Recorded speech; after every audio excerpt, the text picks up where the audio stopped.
All right, let's dive right into this explainer. Today, we are unpacking the absolutely wild, sprawling narrative of Claudia D. Reid's thriller, The Krusty Crucifixion. What starts out as a seemingly straightforward political assassination rapidly unfolds into a terrifying global conspiracy. We are talking billionaires, foreign leaders, and incredibly dangerous technology. If you're fascinated by complex plots where the stakes just keep getting higher and higher, you are going to love seeing how this story is constructed. One bullet, one yacht, one daughter, one world war averted. I mean, wow, right? That tagline hits hard and perfectly sets the stakes, pulling us immediately into a dense web of trauma, corruption, and global survival. In just 4 brief phrases, Reid outlines the entire trajectory of the plot. We move from a singular act of violence to the hidden location of the true crime, to the devastating human cost, and finally to the massive, world-altering consequences our protagonists are desperately trying to prevent. Part 1. The Inciting Incident, the Spark of Conspiracy on Wilker Avenue. Just think about how fast this whole thing spirals out of control. We go from a horrifying secret deal on a luxury yacht to a public execution in the span of just 48 hours. And that rapid escalation forces FBI agents Claudia Moreau, better known as Boss Lady, and her intense ex-military partner Rex Harlan right into the fray. The juxtaposition here is absolutely key. You see, the public witnesses a tragedy at 9:30 p.m. on a city street, but the real inciting incident? That happened 48 hours earlier, hidden away on the open water. Let's be clear, this wasn't just some random act of street violence. No way. This was a highly professional, military-grade assassination specifically designed to silence a compromised politician. Senator Mark Callum had actually been feeding intelligence to the FBI regarding a manufactured war between 2 nations, Soberiza and Uranisa. He became a massive liability to some very powerful people, and a precision shot from 200 yards away was their way of tying up a loose end. But, as Agent Harlan rightly points out, the real kill happened on that boat. Moving into Part 2, the yacht betrayal, a father's sacrifice. A man who gives up his daughter is already a dead man. That is a direct, chilling quote from Emirates Prime Minister Hera Mohammed, and it reveals the unthinkable trade Senator Callum made just to protect his own ambitions. Seriously, imagine the absolute moral bankruptcy required to make that kind of trade. These people don't just deal in money and weapons, they deal in human lives, literally breaking people down to solidify their own power.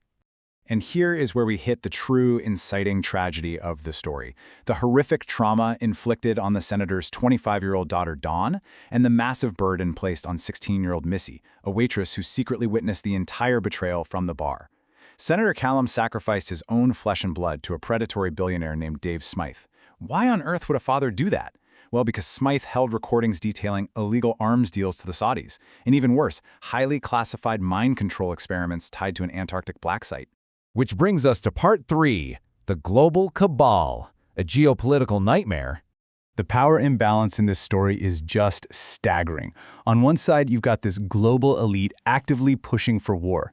We're talking billionaires, prime ministers, bought and paid for senators, and even the US president and his terrifying wife, Barbazar Simon.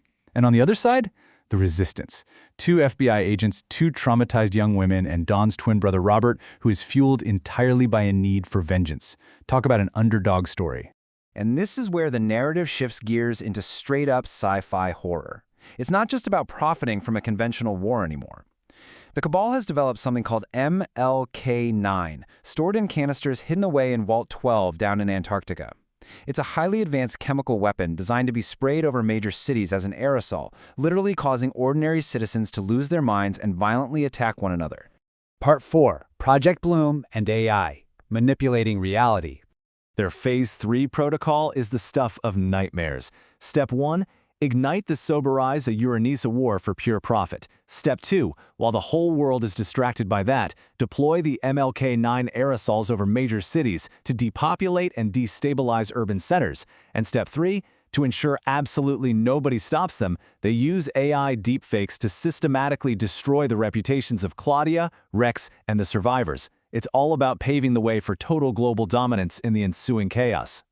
Now, Season 2 cranks the threat level way up. Our heroes aren't just dodging bullets anymore, they are up against an omnipresent algorithm that frames them for atrocities on live television. Created by a murdered tech giant named Sash Gupta, this ghost AI generates flawless, undetectable deepfakes. Suddenly, the public is watching videos of Agent Claudia Moreau confessing to fabricating evidence, or Miss C claiming her abuse was a total hoax. The FBI team is forced to fight an enemy that literally controls what the entire world sees and hears. So it really begs the question, who is actually pulling the strings here?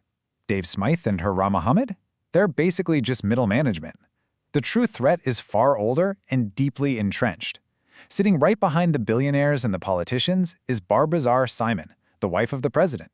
She represents the so-called lizard bloodline, which is an ancient, elite faction that has been manipulating global events from the shadows for decades. Part 5. The Resistance Goes Rogue. Hunted Fugitives. There is this incredibly eerie connection between the ancient lizard bloodline and the hyper-advanced tech running this deepfake war. The AI isn't locked by some complex password. It uses a blood key anchored biologically to Barbarosar's literal DNA. So, to shut down the ghost AI and stop the MLK-9 deployments, the team realizes a harsh truth. They have to go directly after Barbarosar herself.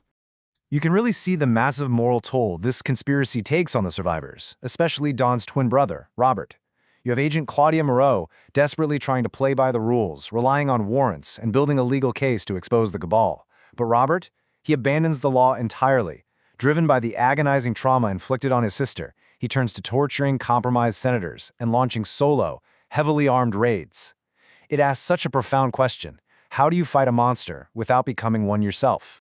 And everything, the whole chaotic mess, converges in a devastating climax down in the freezing ruins of Antarctica. The team tracks the servers and the chemical weapons to Vault 12 on the Ross Ice Shelf. It is a brutal, freezing firefight.